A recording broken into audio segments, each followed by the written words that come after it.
Bonjour à tous, c'est Romain Daubry de la salle des marchés de Bourse Direct pour le brief du lundi et l'analyse graphique. Bien, il ne reste que 13 séances avant la fin de l'année calendaire sur les marchés. Et on entame une semaine qui va être déterminante. Les quatre prochaines séances vont être particulièrement importantes, puisqu'on va avoir non seulement on entame une semaine d'échéance sur les marchés dérivés, c'est l'échéance des 4 sorcières, l'échéance de décembre, qui aura lieu vendredi, donc avec plusieurs contrats d'options et de futurs qui vont clôturer sur les différentes places en Europe et aux États-Unis, donc des mouvements qui peuvent être erratiques et probablement accentués par tous les rendez-vous qui nous attendent cette semaine. On a l'indice des prix à la consommation côté macroéconomique qui va être publié demain en Europe et puis aux États-Unis. C'est le chiffre vraiment clé de la semaine. On se souvient que c'est autour de ce chiffre-là que les 13 octobre dernier et puis le 10 novembre dernier, on avait connu des contre-pieds pour le mois d'octobre, et puis en novembre une accélération haussière de plus de 5% sur le S&P, 5,54%, pour un chiffre qui était ressorti un peu en deçà du consensus. Cette semaine, ce mois-ci, le consensus était encore inférieur, puisqu'on attend l'indice des prix à la consommation aux États-Unis à 7,3 contre 7,7 le mois précédent. Donc peut-être encore de la volatilité autour de ce chiffre-là, et ce qui va y avoir une troisième impulsion haussière suite à la publication du chiffre, on va le savoir demain. D'autant plus que le chiffre est publié à la veille du compte rendu de la réunion de la Fed qui se tiendra donc demain mardi et mercredi, et à l'issue de laquelle on prendra connaissance donc de la décision de la Fed sur les taux. Maintenant, le consensus est presque à 80% sur 50 points de base de hausse de taux, et puis le discours qui va s'en suivre aussi pour connaître l'évolution de la politique monétaire dans les mois à venir, évidemment. Et puis la BCE se réunira de la même façon et donnera son discours aussi le lendemain, donc jeudi, en début d'après-midi, heure de Paris. Donc probablement de la volatilité à venir de ce côté-là, ça va être des chiffres majeurs. On aura même jeudi après-midi les ventes au détail aux États-Unis, donc de quoi contribuer à animer encore la semaine s'il en fallait. Et donc vendredi, l'échéance des marchés dérivés, c'est toujours un moment important, et l'échéance du mois de décembre est une échéance trimestrielle, donc majeure. Ce qu'on constate sur cette échéance, justement sur les marchés dérivés, c'est que le CAC 40, entre la clôture du mois de novembre sur les marchés dérivés, c'était le 16 novembre, je crois. En tout cas, depuis l'échéance des marchés dérivés, la position, le CAC 40 a progressé à hier soir. Je prends les données en cours. Hier soir a progressé de 0,61%, alors que la position ouverte s'est étoffée de 6,6%.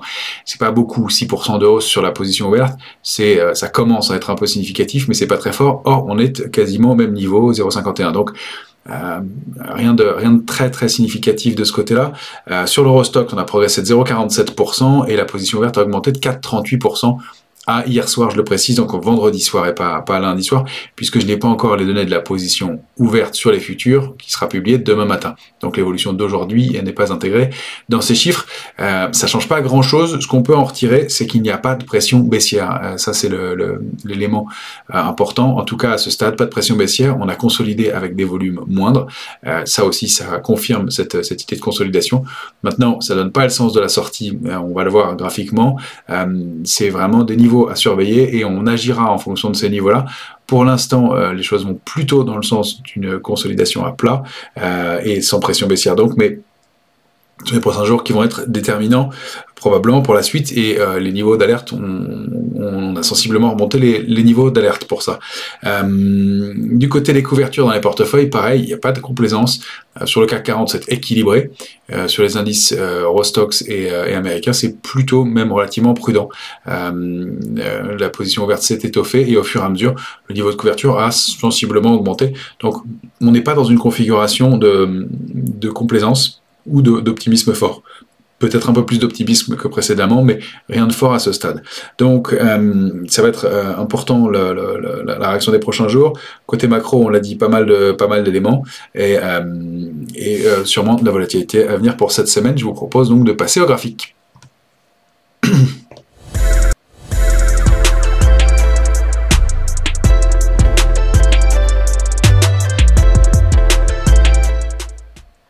Et une petite erreur de manipulation, vous avez eu le jingle une deuxième fois. Alors, la configuration du S&P 500 en hebdomadaire. Et on a donc toujours un indice qui évolue entre les bornes d'un range qui n'évolue pas beaucoup depuis quelques temps. Ce qui était intéressant de regarder en hebdomadaire, c'est qu'on l'avait signalé à l'époque, la zone des gaps du 22 août et du mois de juin dernier étaient probablement des zones fortes et on voit qu'on évolue dedans et qu'on n'arrive pas à déborder la zone haute pour l'instant. Donc pas de signaux majeurs, si ce n'est qu'on défend ce petit niveau intermédiaire que j'ai rajouté, 3933.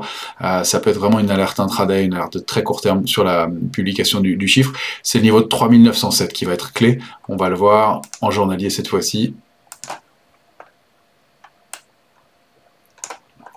On évolue donc toujours dans cette zone de consolidation idéale, dans la première, 3907, 3956, on n'est même pas allé chercher 907 précisément, c'était pourtant un niveau clé, c'est peut-être un signe de force, et on a le S&P qui évolue dans un petit triangle symétrique. Ben, le temps que je le trace et qu'on le regarde, c'est intéressant.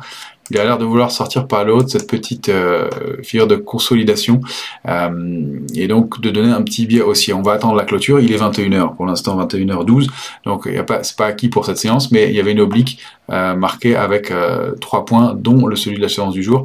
En tout cas, on a bien 3 points bas ici, 1, 2 et 3 là. On n'est pas allé chercher le point bas aujourd'hui en séance de ce petit triangle. Donc peut-être un signe de force et le fait qu'on n'aille pas dans le bas de la consolidation, qu'on continue au-delà de 3956 pour l'instant. Mais bon, c'était vraiment tout ça dépendant encore des publications de demain et bien sûr du discours et de la Fed mercredi soir, pardon. Donc, on reste dans notre trading range 3956 à 4058. On rappelle qu'il y a cet objectif important à déborder, la ligne de tendance baissière de long terme qui est active donc depuis janvier dernier. Et peut-être est-ce que c'est juste une prise d'élan dans l'immédiat. On n'a pas beaucoup d'initiatives, pas beaucoup d'éléments à tirer de ces séances-là. Un peu de doute de consolidation. Pour l'instant, encore une fois, pas de pression baissière de ce côté-là. Si on va regarder le Nasdaq, il est toujours dans son trading range, on est en journalier. J'ai essayé de trouver des figures. On a cette petite oblique baissière, mais encore une fois, les obliques sont toujours difficiles à travailler. Elles sont pas très lisibles, pas très propres. De même qu'en haut, mais on arrive au bout. Il y a des fausses sorties. Donc, il faut plutôt s'attacher, je pense, au trading range qui est là. Pardon. Qui est ici. Et qui va nous donner des repères plus propres. Alors on peut chercher des petits niveaux horizontaux intermédiaires de ce côté-là par exemple. On voit que alors il y a eu vraiment un marché haché et c'est difficile de trouver des zones précises. J'ai passé pas mal de temps pour réajuster les niveaux sur les différents indices que je vous montre là et on n'a rien de très lisible à l'intérieur des zones. Donc les zones clés, c'est 11 458 en bas, 11 638, on s'y attaque pour l'instant peut-être. Cette oblique, comme je le disais, c'est une tentative, mais c'est pas très lisible et pas très clair. Donc ça va être surtout le débordement de 11 860, l'éventuel débordement de 11 860 qui réalimentera la dynamique pour aller chercher la borne haute du biseau. Et c'est la sortie de ce biseau qui pourrait déclencher des mouvements plus importants. Donc c'est ça qu'on va surveiller. La rupture de 11 458 renverrait assez rapidement dans notre zone basse de l'année, située entre 11 690 et 11 960. On a une cible qui se situe à peu près à 11 888. De la même façon, si on sortait par le haut de la zone de congestion, on pourrait aller chercher des extensions un peu plus hautes en direction donc de 12 560 et du gap, d'un des gaps, nombreux gaps qu'on a laissé ouverts dans la consolidation de septembre, de août à septembre. Donc, pour l'instant, marché de range. Sur le Nasdaq, on constate qu'on est plutôt en partie basse de la zone de consolidation. On n'a pas des volumes très forts dans les mouvements de hausse, c'est assez équilibré. Le marché est un peu lourd du côté du Nasdaq pour l'instant, mais les zones sont plutôt pas mal travaillées.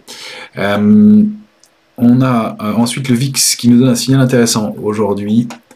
Comme souvent, voilà, s'il en fallait, voilà, le VIX il est allé tester son niveau de retour en zone d'alerte, alors partie haute de la zone d'alerte, hein, on est dans la zone d'alerte entre 21,50 et 28, il est il a tenté de repasser dans la partie haute au-delà de 24,64, on est quasiment pile dessus. Et surtout, il a retesté l'oblique qu'on surveille depuis plusieurs semaines maintenant, l'oblique haussière, hein, donc, dont on rappelle que le débordement donnerait un signal d'alerte et de danger, puisque ce serait probablement un mouvement baissier qui se mettrait en place. Donc un nouveau gap ouvert qu'on va surveiller ici, puisque on rappelle que sur le VIX, tous les gaps sont comblés. Il n'en reste pas, alors ça peut mettre plus ou moins de temps, comme ça avait été le cas pour celui-ci, qui était ouvert le 19 août et qui n'a été comblé qu'en novembre. Mais c'était relativement rapide. Et donc, il y a peut-être quelque chose du côté de la spéculation à surveiller, en tout cas dans cette zone-là. Et peut-être un retracement en cas de détente. Pour l'instant, c'est juste une zone d'indécision et on ne repasse pas en zone d'alerte forte, enfin en zone de partie haute de la zone d'alerte, pardon. Pour l'instant, c'est juste un peu de prudence avant une semaine dont on sait qu'elle va être délicate et cruciale. Du côté des indices européens, alors pareil, beaucoup d'indécisions. On va commencer par l'Eurostoxx.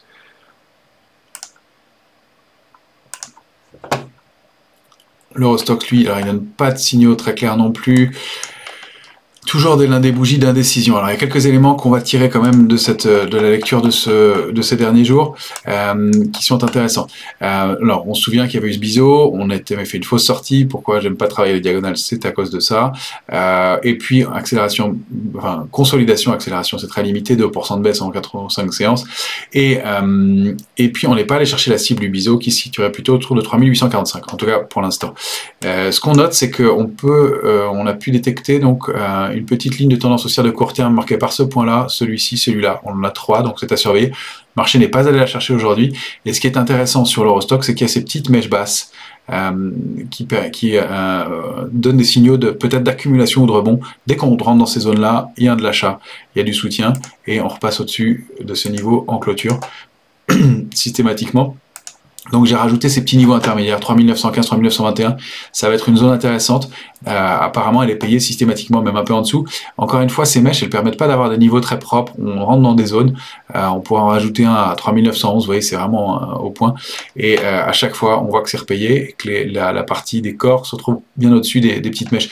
Ce sont des zones d'accumulation, alors on va voir que compte tenu du cycle où on se trouve, ce sont des petites zones et on n'a pas les mêmes niveaux de mèches qu'on avait pu avoir par exemple au mois d'octobre où on avait détecté déjà des mèches comme ça, on va le remettre en journalier et les mèches étaient beaucoup plus grandes et qui donnaient ces petits signaux d'accumulation possible. Eh bien c'est moins le cas, là les mèches sont plus petites mais encore une fois on est plus loin dans le cycle, donc on va surveiller ce niveau là et cette oblique quand même parce qu'elle a été testée plusieurs fois, mais on va préférer l'horizontale, donc la zone 3898 et cette oblique qui se situe donc pour la séance de demain du 13 à 3908, 10, donc on revient sur nos niveaux d'accumulation. Bien sûr, on passe en dessous, ce serait une petite alerte et une probable accélération, au moins donc 3898, mais surtout sur le niveau de support majeur qui est 3870. Au bas mot, peut-être un petit warning avant l'intervention de Jérôme Powell suite à la décision de la Fed. En revanche, si on arrive à repasser 3934, mais on l'a déjà fait, on aura un petit mieux, du mieux, et en clôture ce sera encore mieux. Et c'est au-delà de 3946 qu'on pourrait considérer que la tendance serait active à la hausse, et dans ces cas-là, avec en mire au moins 3964 et probablement la zone 4004-4024, et un mouvement aussi qui pourrait se prolonger et pourrait aller terminer l'année un peu en fanfare. Du côté du DAX, alors pareil, on cherche des niveaux. Là, on a ce qu'on appelle un mouvement en haute vague, des bougies d'indécision petites, et un coup en bas, un coup en haut, avec un signe d'indécision du marché, clairement. Alors, on avait de la même façon notre biseau, maintenant il nous intéresse plus tellement, on va garder les bornes au cas où on rebondirait en direction, mais c'est vraiment des traits d'oblique qui nous intéressent moins. On a pu détecter un petit canal baissier qui est bien marqué ici, un point, une clôture quasiment, en tout cas 2 et 3. Donc on a nos 2 points ici et on peut les dupliquer pour trouver un petit canal baissier. Donc un mouvement plutôt harmonieux à la baisse. On a faut préférer la lecture de notre trading range toujours. 14 226, on a bien testé ce niveau-là plusieurs fois, 3 fois déjà au cours des 4 dernières séances. Là, toupie vraiment d'indécision. Et donc le débordement de la borde haute du canal pour la séance de demain, donc de mardi, au-delà de 14 330, on aura un petit biais haussier, peut-être une sortie de ce canal qui est actif depuis quelques jours maintenant. Mais c'est surtout le débordement de 14 426 qui déclencherait une impulsion haussière pour aller dupliquer le range par le haut, 14 621, 623, avec une grosse résistance majeure, 14 565, puis des extensions, pourquoi pas, en direction de 14 810 en cas de mieux. À l'inverse, si on repasse en dessous de 14 226, on va aller probablement accélérer, pourquoi pas chercher la borne basse du canal, la cible qui se situe entre 14 022 et un tout petit peu au-dessus, et puis le niveau de support majeur qui sera surveillé, 13 890. Voilà, on n'attend pas des mouvements beaucoup plus amples pour ça, alors à moins de surprise évidemment avec les publications, mais globalement, c'est à peu près les cibles qu'on peut escompter de chaque côté. Vous voyez qu'on est un peu dans une configuration de peut-être bien que oui, peut-être bien que non. C'est difficile de déterminer un sens privilégié. Pour l'instant, c'est une consolidation, moins de volume, un marché qui baisse doucement. Et on le rappelle, il y a toujours beaucoup d'investisseurs qui probablement n'avaient pas pu entrer dans le marché. Il y a beaucoup d'opérateurs qui ont du cash, qui veulent rentrer et qui attendent de meilleurs niveaux. Donc difficile de payer après l'accélération qu'on a connue. Et on sait qu'on a en revanche pas mal de forces de rappel en cas de baisse un peu plus marquée. Donc dans tous les cas, un scénario qui pour l'instant est canalisé avec en plus des couvertures, des protections dans les portefeuilles, donc des opérateurs qui restent un peu sceptiques dans une zone, dans une phase de consolidation. Alors on va quand même regarder le CAC 40 futur bien sûr. Et puis on ira voir du côté des matières premières parce qu'il y a peut-être des choses qui sont en train de se mettre en place. Sur le futur CAC 40, on se positionne en 14 heures. Je vous rappelle que je choisis 14 heures parce que c'est la durée de cotation d'une séance sur le futur CAC 40 de 8h à 22h. Mais on voit d'ailleurs que la bougie du jour s'oriente à la hausse à nouveau, même si on reste en baisse de 0,03% sur le futur CAC 40. Pas mal d'éléments intéressants. Je dois dire que j'ai rarement vu autant de mèches sur le CAC 40 comme ça, et cette zone qui pourrait elle aussi être une zone d'accumulation, alors qu'il y en est une, hein. À chaque fois qu'on est rentré dedans, hop, ces mèches basses, j'ai essayé de tracer des supports, de la même façon c'est très difficile, donc j'en ai ajouté plein, je vais zoomer pour que vous les ayez pour suivre la séance en trading. Vous avez peut-être dû les repérer depuis le temps. 6626,5, 6636, 6643,5, 6656, c'est un niveau important. On se réinstalle au-dessus. Pour l'instant, a priori en clôture, hein, il est 21h24. Pour l'instant, on se réinstalle au-dessus. On n'arrive pas à déborder 6685 de la même façon. La borne haute, elle est difficile à travailler. Elle est pas toujours propre, on pourrait même la décaler un tout petit peu vers le haut maintenant, 6886,5. Si on repasse au-delà de ce niveau, on peut considérer que l'impulsion haussière va se remettre en place. En plus, on est dans une forme de biseau. Pareil, la borne basse est pas très facile à travailler. Alors, on a 3 points bas quand même. Et on voit qu'on s'approche des bornes basses à chaque fois. Mais il y a vraiment un jeu de contre-pied dans ce marché. Et autant de mèches passent comme ça, en 14 heures, j'ai rarement vu ce mouvement-là. C'est-à-dire que, déjà, il y a beaucoup de force de rappel, mais il y a aussi des mèches hautes, hein, beaucoup de spéculation dans ce marché. Alors, elles datent plutôt des jours précédents, et là récemment ce sont plutôt des mèches basses qu'on voit, mais il y a eu cette journée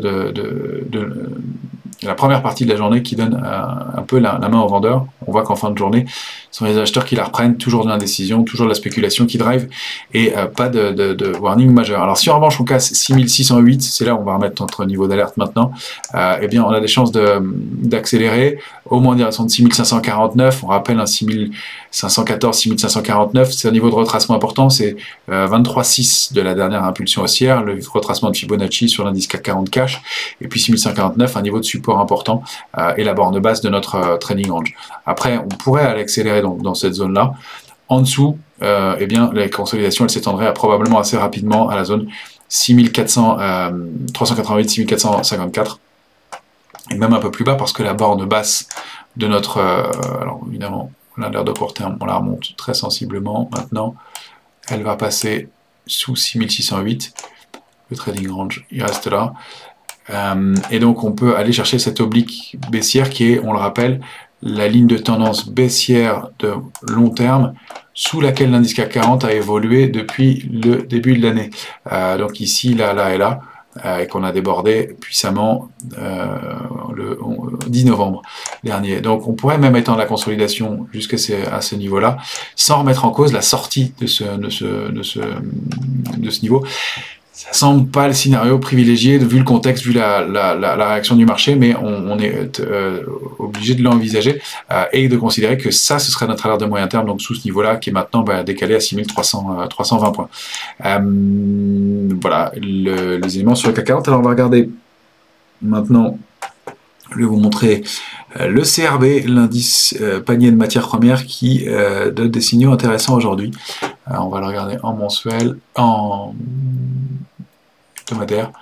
Le CRB, on rappelle qu'il était parti de très bas au moment du creux de la crise Covid, qu'il avait fait un parcours extrêmement important, puis une grosse structure de consolidation, sorti par le bas de cette oblique, et on a cette ligne de tendance haussière qui est active, donc depuis octobre 2020, testée 2 fois en décembre 2021, il y a près d'un an, et on revient dessus, et on constate que, alors avec l'épaisseur du trait, on n'y est pas complètement allé, mais on n'en est pas loin.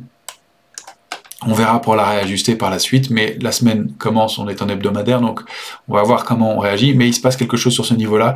Il y a eu un petit mouvement, et on peut même remarquer qu'il y a eu un volume qui est très très nettement supérieur au jour précédent sur le CRB. Alors c'est un panier de matières premières, c'est l'Ixor CRB, je ne fais pas de publicité, mais au moins le produit, vous le connaissez, mais on a un volume que je peux vous afficher à l'écran.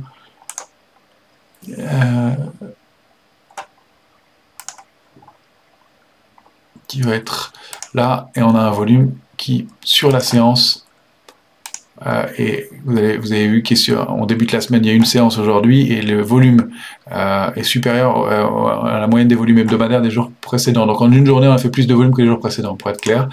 Voilà, donc peut-être un petit mouvement à surveiller, et en tout cas du volume qui a été relativement important, 55 000 trackers échangés sur ce niveau-là. Donc bon, ça c'est un signal à surveiller, mais peut-être un coup d'arrêt dans le mouvement baissier, donc l'invalidation de la cible baissière totale de cette figure qui paraissait très très importante. On va le surveiller. Donc c'est ici où ça se joue, ce niveau important, et on va voir que si on rompt évidemment ce niveau, on n'a pas vraiment de niveau intermédiaire ici, il y a une grosse accélération. Si on repasse en dessous, on va dire de 24, il y a de bonnes chances d'aller chercher 23,08, et puis cette zone de consolidation située entre 22,34 et 21,62. Donc mais un ratio risque-rendement qui commence à être intéressant. De même qu'on a eu une réaction sur le Brent, alors, ce qui est logique puisque le CRB est composé en grande partie de pétrole.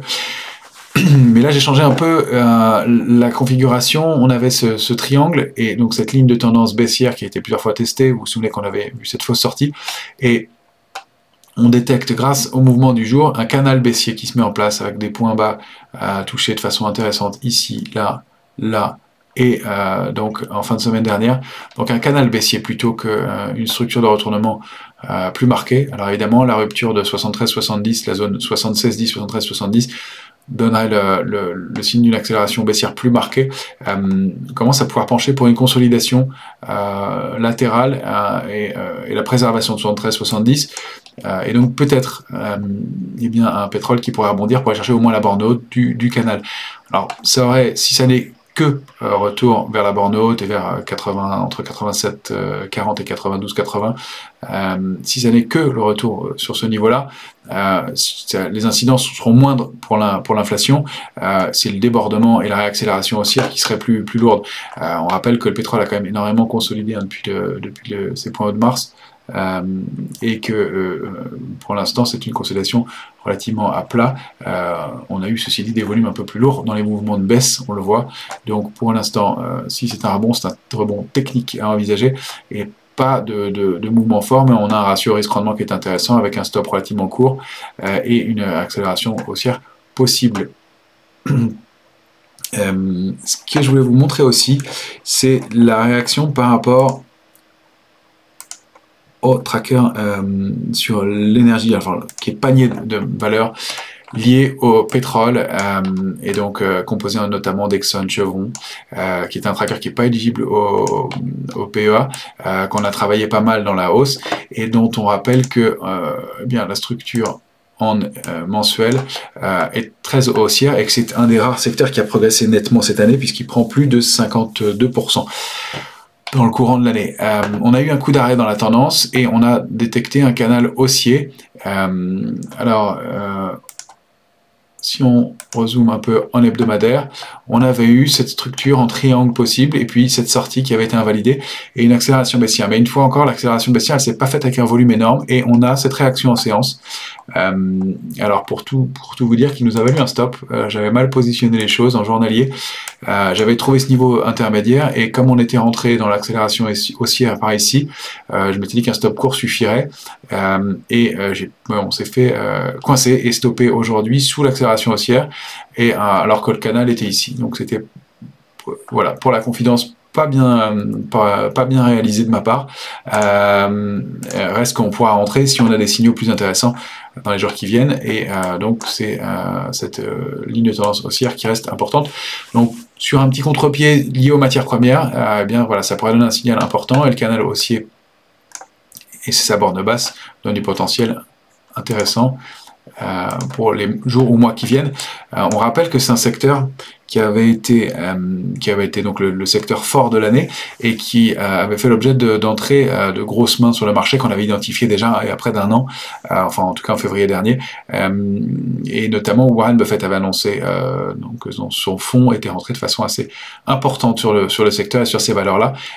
On sait encore une fois que ce ne sont pas des opérateurs qui rentrent pour quelques jours ou quelques semaines, mais pour des mois voire des années. Donc il y a un mouvement et un méga trend qui est en place sur ce support et c'est pour ça qu'on le surveille toujours, même si il est un peu en fin de cycle aussi, qu'une grosse partie de la hausse a été faite, et même si on a eu des structures d'invalidation un peu fortes, notamment en mensuel, reste que pour l'instant les volumes plaident plus pour une consolidation, et que le bas du canal offre aussi, lui, un niveau de ratio risque rendement intéressant, donc on va le surveiller et voir la réaction du jour.